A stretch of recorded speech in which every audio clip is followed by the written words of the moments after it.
Olá pessoal e bem-vindos mais uma vez ao canal. Hoje nós vamos tratar talvez da mais conhecida revolta que aconteceu durante o Segundo Reinado, completamente durante o Segundo Reinado, né? Já que nós tivemos por exemplo, a Revolução Farroupilha, que se inicia durante o período regencial e é finalizada durante o segundo reinado, mas a Revolução Praieira, ela começa no segundo reinado e termina no segundo reinado. Então é a mais, vamos dizer assim, talvez a mais falada das revoltas que aconteceram no contexto do segundo reinado, né?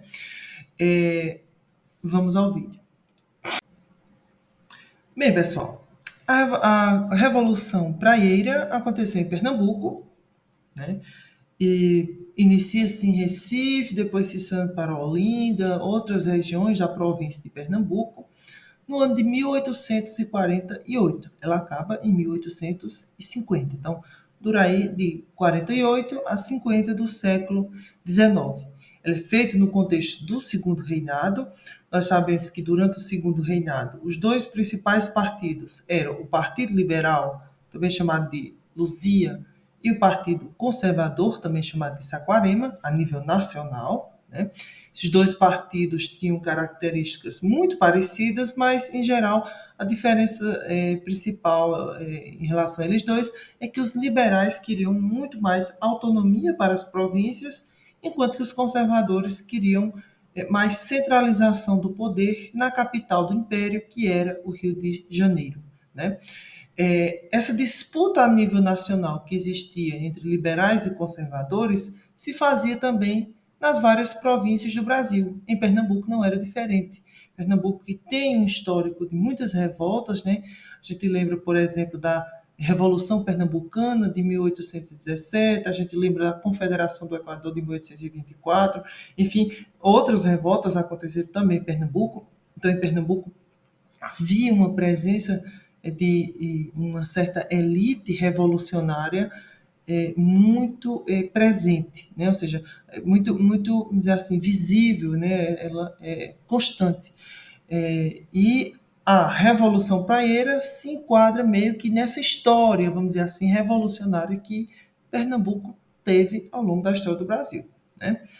Em Pernambuco havia, claro, dois principais partidos também, o Partido Liberal, que em Pernambuco era chamado de Praieiro, Partido Praieiro, na verdade não era exatamente o mesmo Partido Liberal que existia a nível nacional, era meio que uma dissidência do Partido Liberal, chamado Partido Nacional Pernambucano, mas enfim, era um partido mais com características liberais, ou seja, que queria mais autonomia para as províncias. E existia também o Partido Conservador, como, enfim, em várias outras províncias do Brasil e também a nível nacional. O Partido Liberal, que nós vamos chamar aqui de praieiro, era chamado assim de praieiro por quê? Porque eles tinham um jornal, um periódico chamado Diário Novo, que foi criado no ano de 1842, que ficava na Rua da Praia, lá em Recife. Então, como ficava na Rua da Praia, em Recife, a sede do jornal que eles tinham, o Diário Novo, o partido em si recebeu o nome de Praieiro, Partido Praieiro, né? Dois grandes nomes do Partido Liberal em Pernambuco eram os irmãos, né? Luiz Inácio Abreu e Lima e José Inácio Abreu e Lima. Eles escreviam bastante para o Diário Novo, divulgando as ideias do Partido Praieiro em Pernambuco, na província de Pernambuco, né? O cerne da Revolução Praieira, e ela se chama Praieira justamente por isso, que eu já expliquei, né? É porque a sede do jornal Diário Novo dos liberais ficava na Rua da Praia, em Recife. O início dessa revolta tem muito a ver com o governo do liberal Chichorro da Gama, Antônio Pinto Chichorro da Gama. Ele assume o poder em Pernambuco enquanto governador provincial em 1845. Isso tinha a ver com um movimento mais nacional, né? Já que os liberais tinham assumido o poder no Brasil a partir do ano de 1844, eles governam até 1848, né? Então, nesse intervalo de tempo em que, no Brasil como um todo, havia uma governância do Partido Liberal, Em Pernambuco, o Chinchorro da Gama consegue ser eleito para governar Pernambuco naquele contexto, né? Ele foi, enfim, conseguiu o posto de governador de Pernambuco. Então, os liberais estando no poder, eles começam a implementar na província de Pernambuco uma série de reformas que vão desagradar os conservadores.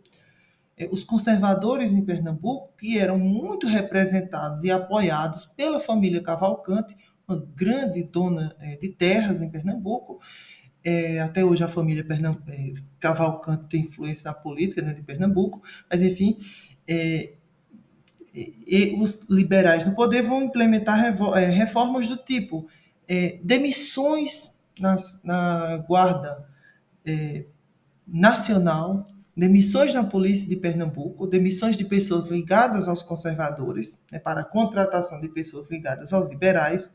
Eles vão fazer, por exemplo, algumas invasões em propriedades de pessoas ligadas ao Partido Conservador, inclusive para tomar armas dessas pessoas, para que o Partido Conservador ficasse meio que desarmado, vamos dizer assim.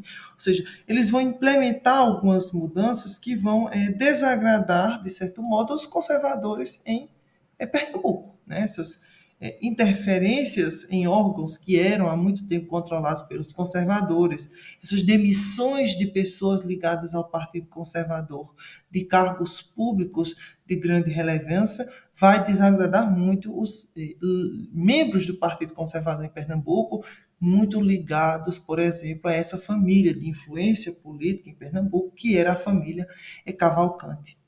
Chega o ano de 1848 e em 1848 entra no poder a nível nacional o Partido Conservador. E aí, quando o Partido Conservador entra no poder a nível nacional em 1848, lá em Pernambuco, os conservadores vão fazer um movimento para que Chinchorro da Gama seja tirado do poder e no lugar dele seja colocado um conservador. E é isso o que acontece, né? Os conservadores conseguem tirar o Chinchorro da Gama do poder, que estava implementando, em nome dos liberais, essas reformas que desagradavam os conservadores, e colocada outra pessoa no poder, essa pessoa para representar os conservadores. Ocorre que os liberais não aceitam isso. Os liberais não aceitam ceder o poder para os conservadores e iniciam uma revolta. Essa revolta que nós chamamos de Revolução Praieira, né? Pelo menos se consolidou na historiografia assim, né? Ou seja, Revolução Praieira, uma revolução feita pelos liberais de Pernambuco que não aceitaram a deposição de Chinchorro da Gama do governo provincial, né?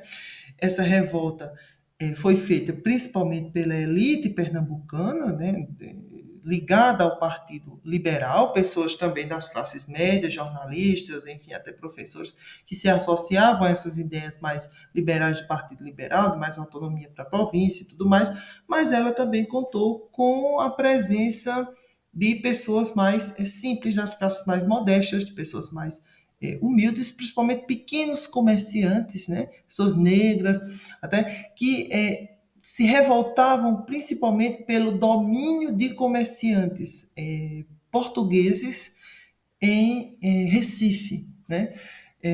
Havia um predomínio no comércio local em Recife desde muito tempo de comerciantes portugueses, até mesmo ingleses. E os liberais se colocavam como pessoas que estavam dispostos a dar preferência no comércio de Recife às pessoas nacionais. Inclusive, eles tinham feito até uma lei, né, nacionalizando o comércio varejista. E isso, de certa maneira, agradava a população, né, que era de Recife, nacional do Brasil, que queria fazer o comércio em Recife, mas era um comércio dominado por portugueses, ingleses até, em muitos casos, e esses populares viam nessa política mais do Partido Liberal de nacionalizar o comércio, de impedir que estrangeiros fizessem comércio em Recife, viam isso como uma coisa boa, então apoiavam os liberais e por isso participaram de certa medida dessa revolução praieira contra os conservadores. Isso é uma coisa bem interessante. Essa revolução contou, inclusive, com luta armada, né? Ou seja, pessoas pegaram em armas, No caso, os liberais foram comandados durante um momento pelo Pedro Ivo Veloso. Ele era uma pessoa ligada aos liberais. Ele começa uma luta armada no litoral de Pernambuco, na região principalmente de Recife, Olinda. Depois ele comanda algumas tropas meio que no interior de Pernambuco contra as pessoas ligadas ao Partido Conservador, né?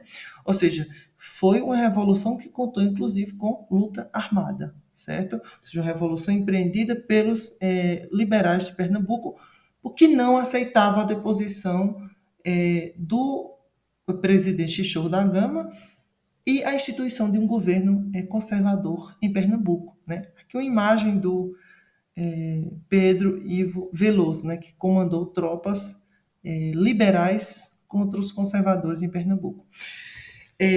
Alguns historiadores dizem que esse movimento teve, inclusive, uma certa influência do socialismo utópico que estava em vigor muito, né, naquele contexto de meados do século XIX, e em alguns pontos ele foi bastante liberal mesmo, inclusive no sentido de modificações profundas na cultura política do Brasil, ou pelo menos de Pernambuco, né?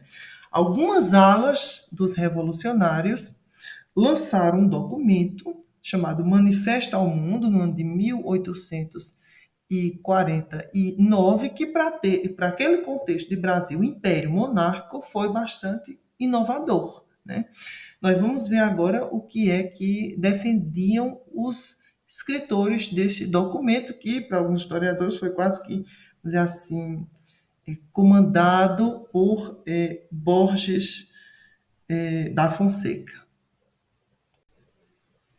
Bem, aí estão algumas características do Manifesto ao Mundo, um documento muito influenciado por doutrinas sociais que vigoravam durante o século XIX, muitas de caráter liberal, outras de caráter mais socialista, e foi um documento lançado por uma ala dos revolucionários em 1849.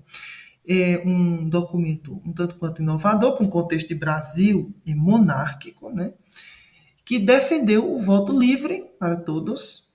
O voto não era para todos durante o Brasil Império, a gente lembra disso, né? Mesmo porque ele tinha um caráter censitário, dependia da renda das pessoas, liberdade de expressão e de imprensa. Evidentemente que no contexto monárquico, a liberdade de expressão e de imprensa ela é, de certa maneira, reduzida, né? No contexto, pelo menos, do Brasil. Fim do poder moderador, que era aquele poder que estabelecia a Constituição de 1824, a Constituição do Império, que somente o imperador tinha, e dava a ele o poder de interferir em outros poderes, né? E estar acima de todos os outros poderes, né? Executivo, legislativo e judiciário. Ah, Michel, mas o poder executivo não está nas mãos do imperador? Na prática, não, porque não é apenas dele. Na medida em que você também tem ministros, né? Os ministros também fazem parte do poder executivo. E no caso do segundo reinado, havia muita presença do presidente do Conselho de Ministros, que é meio que como se fosse um primeiro-ministro, né? Então, o poder moderador não. O poder moderador estava somente nas mãos do imperador e dizia que ele tinha controle, estava acima de todos os outros poderes. Esses liberais, e aí a gente tem que lembrar, né, os liberais em geral queriam mais autonomia para as províncias, eram contrários a esse poder moderador que dizia que o imperador estava acima de todos os outros poderes, né? Fim do mandato vitalício para os senadores, o comércio varejista só para brasileiros, né? Por que essa história de comércio varejista só para brasileiros? Porque em Recife, especificamente, como eu já disse no início do vídeo, grande parte do comércio local era dominado por pessoas de outras nacionalidades, como portugueses e ingleses. Quando os liberais estiveram no poder, eles chegaram até a criar meio que uma lei querendo a nacionalização desse comércio apenas para pessoas brasileiras em Recife. Mas aí depois assumem os conservadores e essa política se altera um pouco, né? Enfim, a repressão ao movimento foi severa e ele foi finalizado em 1850, né? Os liberais tiveram que pagar uma punição enorme, né? Só conseguiram voltar à política mesmo brasileira ao poder da política brasileira nacional em 1860, ou seja, passaram muito tempo fora do poder, né? Mas isso foi a famosa Revolução Praieira. Eu espero que vocês tenham entendido as características gerais desse movimento, que opôs dois grupos locais em Pernambuco: os praeiros liberais contra os conservadores. Até a próxima, espero que vocês curtam o vídeo.